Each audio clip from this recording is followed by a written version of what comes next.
اتنی اعلیٰ، اتنی عرفہ اور اتنی خوبصورت عبادت، جس کے بارے میں حضور صلی اللہ علیہ وسلم نے کیا فرمایا؟ فرمایا کہ ایک دن کا اعتکاف جو اللہ کی رضا کی خاطر کرتا وہ دوزخ سے 3 خندقیں دور ہو جاتا ہے۔ یہ حدیث ہم سنتے ہیں، پڑھتے ہیں، لیکن پڑھ کے گزر جاتے ہیں، سوچتے نہیں کہ اللہ کے نبی فرما کیا رہے۔ 3 خندقیں دوزخ سے دور۔ خندق کا فاصلہ کتنا، مسافت کتنی؟ حضور نے خود فرمایا ایک خندق کی مسافت زمین و آسمان کے فاصلے کے برابر ہے، زمین و آسمان کے فاصلے کے برابر ہے۔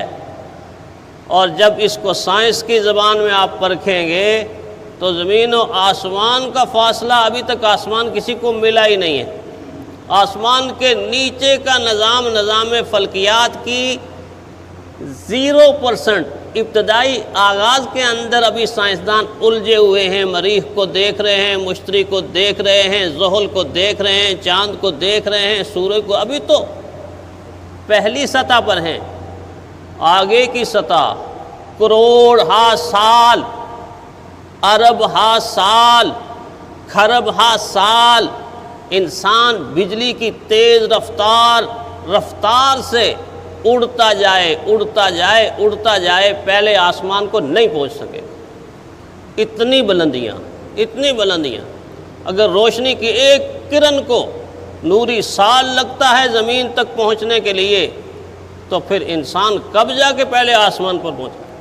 آپ اندازہ لگائیں حضور کے اس ارشاد کا کہ 3 خندقیں دوزخ سے دور، ایک خندق کی مسافت زمین و آسمان کا فاصلہ، تو پھر 3 خندقوں کی مسافت کا کیا عالم ہوگا؟ کتنا مومن دوزخ سے دور، آگ سے دور، اللہ کی ناراضگی کے دور، اللہ کی نافرمانی سے دور ہو جائے گا۔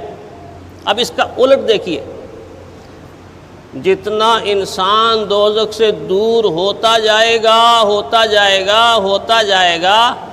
اتنا ہی جنت کے قریب ہوتا جائے گا۔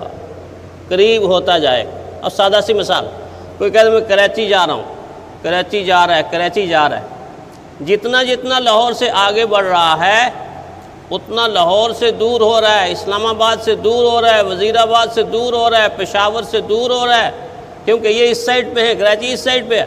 جس سمت کو وہ جا رہا ہے جتنا دور جائے گا ان سے اتنا دور جائے گا، لیکن کراچی سے قریب ہوتا جائے گا۔ بالکل اسی طرح جب معتکف دوزخ سے دور ہوتا جائے گا، دوسری طرف جنت کے قریب ہوتا جائے گا، اللہ کے قریب ہوتا جائے گا، اللہ کی رحمت کے قریب ہوتا جائے گا۔ پھر پیارے پیغمبر صلی اللہ علیہ وسلم نے فرمایا کہ ان 10 دنوں کا اعتکاف کرنے والا 2 حج اور 2 عمروں کا ثواب الگ سے لے کر چلا جاتا ہے۔ آپ دیکھیں نا، ایک حج اور ایک عمرے پر کتنا خرچہ آتا ہے، کتنی سفر کی مشقتیں برداشت کرنی پڑتی ہیں، اور یہاں 10 دن میں بیٹھے بٹھائے 2 عمرے اور 2 حج کا ثواب مل گیا۔ لیکن اس اعتکاف کے تقاضے بڑے اہم ہیں۔ بعض مقامات ایسے ہوتے ہیں کہ جہاں پر فائز ہو کر انسان کی بھول اور انسان کی غلطی بھی ناقابل برداشت ہوتی ہے، اور بعض مقام ایسے ہوتے ہیں کہ انسان کی بھول قبول ہو جاتی ہے۔ کیا مثال؟ آپ روزے کے عالم میں ہیں، ابھی جمعہ پڑھ کے گھر چلے جائیں، آپ کے ذہن میں نہیں رہا، خیال میں نہیں رہا، آپ سیدھے فریج کے پاس چلے گئے، آپ نے جگ اٹھایا اور 3-4 گلاس اکٹھے پی لیے، پانی پی لیا، اور پانی پینے کے بعد اوہ میرا تو روزہ تھا۔ تو اب آپ بھول گئے ہیں، اور اس بھول پہ نہ صرف یہ کہ مواخذہ کوئی نہیں، پکڑ کوئی نہیں، آپ کی عبادت بھی ضائع نہیں ہوئی۔ آپ جب مفتی صاحب سے پوچھیں گے، امام صاحب سے پوچھیں گے، تو امام صاحب آپ کو خوشخبری سنا دیں گے کہ کوئی بات نہیں، آپ کا روزہ ہو گیا، روزہ بھی ہو گیا۔ تو بعض عبادات میں بھول نظر انداز ہے، لیکن اعتکاف جیسی سنت عبادت میں بعض مرتبہ بھول کر انسان کام کرتا ہے لیکن وہ عبادت ختم ہو جاتی. مثال اس کی کیا ہے؟ مثال اس کی یہ ہے کہ جب اعتکاف کرنے والا اعتکاف میں آتا ہے تو اس کو معلوم ہونا چاہیے کہ مسجد کی حدود کیا ہیں، چونکہ اعتکاف آپ نے مسجد کی حد کے اندر کرنا ہے. مسجد کی حدود کا علم ہونا چاہیے. عام طور پر ہم جہاں جوتے اتار کے اندر آتے ہیں مسجد کی حدود وہاں سے شروع ہو جاتی. اب یہ حد آپ کے لیے یعنی اعتکاف کرنے والے کے لیے مقرر ہو گئی کہ یہ مسجد ہے، مسجد کی حد ہے. اس حد سے باہر اگر بنیادی ضروریات کے علاوہ آپ 1 منٹ بھی کھڑے ہو جائیں گے، چاہے بھول کر ہی باہر نکل جائیں گے، تو بہرحال آپ کا سنت اعتکاف ختم ہو گیا. سنت اعتکاف آپ کا باقی نہیں رہا. بنیادی ضروریات کیا ہیں وہ آپ جانتے ہیں، کھانا، پینا اور لباس، یہ بنیادی ضروریات ہیں. میں ایک مثال دیا کرتا ہوں، میں نے کہا اعتکاف اگر سیکھنا ہے، جانوروں میں سیکھنی ہو تو مرغی سے آپ سیکھ سکتے ہیں. مرغی سے. دیہات کی مرغی جب اس کو انڈوں کے اوپر بٹھایا جاتا ہے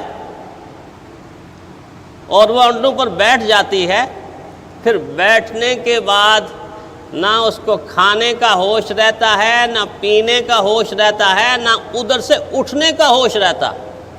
ہم نے خود دیکھا ہے کہ مالک خوراک ڈال رہا ہے، دانہ ڈال رہا ہے، مرغی ادھر ہی بیٹھی ہے. اللہ اکبر، اللہ اکبر. بندے کو کیا عبرت کا سامان اور عبرت کا پیغام، ادھر ہی بیٹھی ہوئی ہے، خوراک دیکھ کر بھی نہیں اٹھتی. مالک آ کر ہاتھوں سے پکڑ کر بعض دفعہ مرغی کو نیچے کرتا ہے اور وہاں جا کے تھوڑی سی خوراک کھاتی ہے، تھوڑی سی خوراک کھاتی. یہاں تو ہمارا اعتکاف کرنے والا بعض دفعہ رات کو ایسا منظر پیش ہوتا ہے جیسے یہ اعتکاف نہیں، کوئی ولیمہ ہے بہت بڑا یا پکنک پوائنٹ ہے کوئی. پوش علاقوں کے نوجوانوں کو ہم نے دیکھا ہے کہ پیپسیاں چل رہی ہیں، پیزے چل رہے ہیں، برگر چل رہے ہیں، اور یہ ساری کی ساری چیزیں. یہی وجہ ہے کہ اعتکاف والا جب آتا ہے تو اس کا وزن 50 کلو ہوتا ہے اور جب جاتا ہے تو ماشاءاللہ 90 کلو کا ہو کے چلا جاتا. 90 کلو. میں تو مساجد والوں کو یہ رائے دوں گا کہ مسجد کے مین گیٹ پہ جہاں یہ مشین لگائی ہے نا، یہ سپرے کرنے والی، وہاں ایک وزن کرنے والی مشین بھی ہونی چاہیے کہ جب اعتکاف والا آئے اس کا وزن کتنا ہے، اور جب جائے تو پھر وزن کیا جائے کتنا ہے. اگر 60 کلو تھا تو 40 رہ گیا تو اعتکاف قبول، اور اگر 60 تھا 90 ہو گیا تو سمجھے گڑبڑ ہے، دال میں کچھ کالا کالا ہے. 2.5 کلو کی مرغی انڈوں پہ بیٹھنے والی، کھانے کا ہوش نہیں، پینے کا ہوش نہیں، اٹھنے کا ہوش نہیں. اور جب اللہ تعالیٰ اس کی محنت کو رنگ لگاتے، اسی طرح اگر اعتکاف والا بھی محنت کر لے نا، اس کی محنت کو بھی بڑا رنگ لگتا. 22 دن کے بعد جب وہ وہاں سے آہستہ آہستہ اٹھتی ہے تو 22-23 بچوں کی ایک فوج بہار کی شکل میں اس کے ساتھ ہوتی. اللہ نے دنیا ہی کے اندر اس کو رزلٹ دے دیا. اگر معتکف اعتکاف کرنے والا ایسا اعتکاف کرے تو یہ جب جائے گا تو فرشتے دیکھ رہے ہوں گے، اس کی بہار لگی ہوگی، جنت کے محلات، جنت کی نہریں، جنت کے باغات، حویلیاں، وسیع و عریض کائنات اس کے ساتھ چل رہی ہو. یہ بڑا خوش قسمت ہے، بڑا خوش نصیب ہے.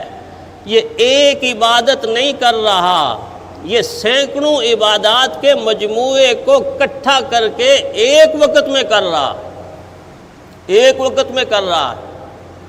دیکھیے ہجرت اتنا بڑا عمل ہے، اتنی بڑی عبادت ہے کہ دین کہتا ہے جو اللہ کے دین کی خاطر ہجرت کرنے میں پہلا قدم یوں اٹھاتا ہے، ابھی یہ قدم زمین پر آتا نہیں، ٹکتا نہیں، لگتا نہیں کہ اللہ کا فرشتہ کہتا ہے اللہ نے تجھے بخش دیا، اللہ نے تیری مغفرت کر دی. اعتکاف میں ہجرت ہے، اعتکاف والا مہاجر ہے. سب کچھ چھوڑ کے اللہ کی طرف آ رہا ہے۔